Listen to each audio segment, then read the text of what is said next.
Let's get ready for Monday Mortgage Minute with your hosts, Tom McNamara and Bruce Woodburn. All right. Hello, Bruce. All right. Happy Monday. Yes, sir. What a great day today, huh? A lot of things happened over the weekend. Man, my since goodness. last weekend, we got a president getting shot at. We got a president dropping out this weekend. We got no idea where this country's going. We don't know who the Democrats are going to put in there. I think there's going to be a battle over that. So it'll be an interesting rest of this year. Absolutely. Well, the topic that I wanted to talk about today was exactly that. What should we wait until after the election to buy? Well, let's talk about that, because you think about that, and who would tell somebody in our business to wait? Well, let's just lay it on the line and talk about the pros and the cons. So if you were to wait to buy a home, you might get a lower interest rate in the future. Okay. Mm-hmm. Now there's no guarantee of that, but the overall sentiment is that interest rates are going to drop. So if interest rates are going to drop, and that's going to lower your payment a little bit, make it a little bit more affordable, maybe you can qualify for more home, then why not just put all this on the sidelines, wait for the election, see what happens, and then go from there? Yeah, absolutely. I mean, I'm seeing literally those are the conversations I have every day just about with buyers that I work with. Is they're on the fence, they want to buy, they feel like it's the best solution for them, but they want to worry about the rate. And frankly, I mean, rates are down, correct me if I'm wrong, but rates are down in 6.5, 6.75. Yeah, they've come down a little bit. Thursday and Friday were a little rocky on the bond market, but they're down from where they were. Bonds are on their way up. I'm watching the market as we speak right now. And I'm hoping for a good week in the bond market, and that should help interest rates a little bit. So Then why don't you just sit on the sidelines, wait, and find out?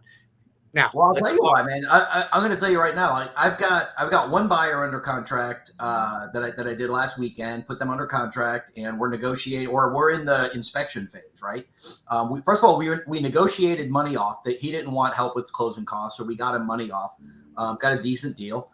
And then now we're in the repairs phase, and frankly, it's a beautiful house. There's very little wrong with it, but there are a number of things. Probably going to be about $4,000 to $6,000 worth of repairs, and we requested them all yesterday. I think they're going to do them all. I really do, and it's. Before, sellers were like, no, I'm not doing any of that, or I'll do this one, and you can go take a hike.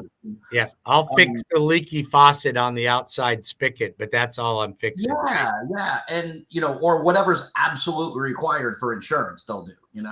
And now these people look like they're going to do all of it, or at least the vast majority of it. So I think the point is that if you buy today, you can actually get a better deal, get better terms, get credits. Heck, we had a closing today where people literally $0 out of pocket, Bruce. Yeah. $0. I shouldn't say that. They paid for the inspections, but their Hometown Heroes covered the majority of their down payment. And I got them closing cost credits that covered 100% of their closing costs. And they're coming to the table with $0 out of pocket. Incredible. And that's why I think that you should not wait, because listen, anybody can refinance later when rates go down. But what's going to happen is you're going to be scrambling to you won't even have an opportunity as a first-time home buyer. If you're putting down no money, you're getting down payment assistance, your VA, your USDA, your FHA, your 3% down conventional, you are not even going to be considered in the loop, because the sellers then, once those rates drop, are going to have everybody jumping in the market. Absolutely. And there'll be no repairs. You're going to be paying over ask price for the house. Listen, I got out the numbers last week. Home prices in Central Florida are up 6% in a soft year. So if nobody's buying, if 2 people in 10 people that want to buy are actually buying, and home prices are going up by 6%, what do you think is going to happen when interest rates drop to 5.25? Is that all of Florida? Well, I mean, every area can be right. No. I'm saying is that a Florida average? That's the Florida average that I just got. Yes. I'm gonna tell you something that's gonna make that even more interesting. Condos are flat or down almost everywhere across Florida, which means single family homes are up even more than the number that you just threw out. Yeah. I wouldn't be looking at a condo in this market, unfortunately, but hopefully the condominium associations can fix their problems and, adapt to the new requirements, and then condos will be back in action again. But right now, it's not a condo market. Yeah, no, I think they'll get there. They have to, right? It's just going to be, I think it's going to be a year and a half before they're even, I have a few people looking at condos, and I'm being very careful to make sure I dig into the building before we even consider it. So, yeah. But listen, if you need Tom's help or you need my help, we operate and service all 50 states. We do. Check us out on our YouTube channel. Check us out on our Facebook. We're always here to answer questions for you. If you are a competitor, it doesn't matter. We're here to help everyone. You got loan questions, marketing questions. You have questions on writing contracts, negotiating, economic forecasts. Feel free to give us a call. We'll be happy to give you our 2 cents. So yeah, absolutely. That's right. So as a matter of fact, on my YouTube channel this weekend, I pumped out my favorite new video. It's called "Orlando is a Hot, Boring Shithole." Okay. Covers why you should leave. So I figured I'd take the opposite approach of come to Orlando. I'm telling you to leave. Yeah. Well, only certain people though. Absolutely. So anyway, let's get back to the waiting until after the election. I think, obviously if you buy after the election, you're going to be able to buy, right? You're going to be able to buy a house. And maybe rates will come down, but they're not. I think the misconception people have is that 2 and 3% are normal. No, they're not normal, and they're not coming back. And they're not coming back. And, and I think about that, the last time we had a massive run up in housing prices, which did end up in a crash, right? But we had a massive run up in prices in the mid 2000s, right? 2002 to about 2006 or 7, depending on where you are. That's right.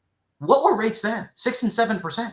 There was no 5, maybe a little bit of 5. A little bit of the 5s. Yeah. They were in the high 5s. No 4s, no 3s, definitely no 2. I mean, it's just it was utterly ridiculous that we pumped that much money into the economy via, it really spoiled people, and they think that that's the norm now, or some do. But I think people are coming to realization that in time will fix itself. People just have to understand that that's not a normal rate. No, it's not. So, when we're down here in the 6s and if it ever drops to the high or mid 5s, I think the market's going to get lit on fire. Well, we're doing permanent buy downs into the 5s and then stacking temporary buy downs on top of that to get into the 3s and 4s right now. Jeez. So it's doable to do it. We're doing it with builders. We're doing it with sellers. I had a client the other day. They bought the rate down to 5.99. They paid some points to do it, but they wanted to do it. The seller was contributing to their closing costs. Then we stacked the 2-1 buy down on top of that. So instead of 5.99, they got 3.99 start rate.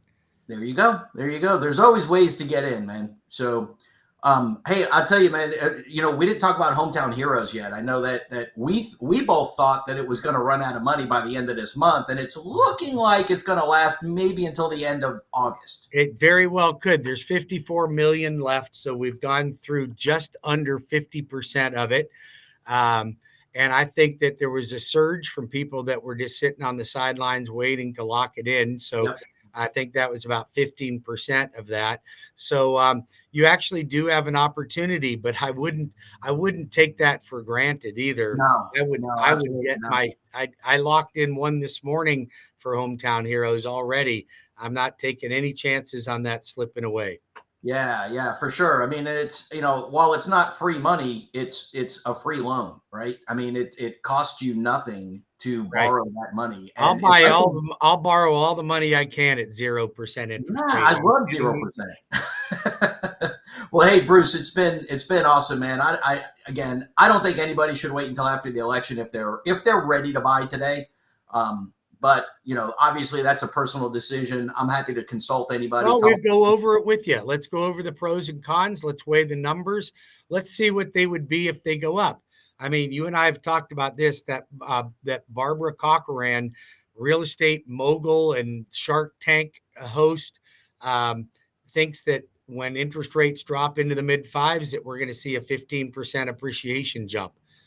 And I think that that's going to happen. It'll jump up quickly. If we're already at 6, that's only doubled. Well, only double, geez, Right? Yeah. So, but you can see how easy that would be to happen, right? Well, yeah, I mean, we've seen it before. I don't know if so I did the math for my last video from 2015 every year all the way through this year. If you just average it out, we're at over 9% in Orlando annually. Every year, 9 on top of 9 on top of 9. That's from a lot. 2015. From 2015. Wow. It was a $232,000 or $228,000 house is now worth $532. Buy real estate. Buy as much as you can get your hands on. Absolutely, man.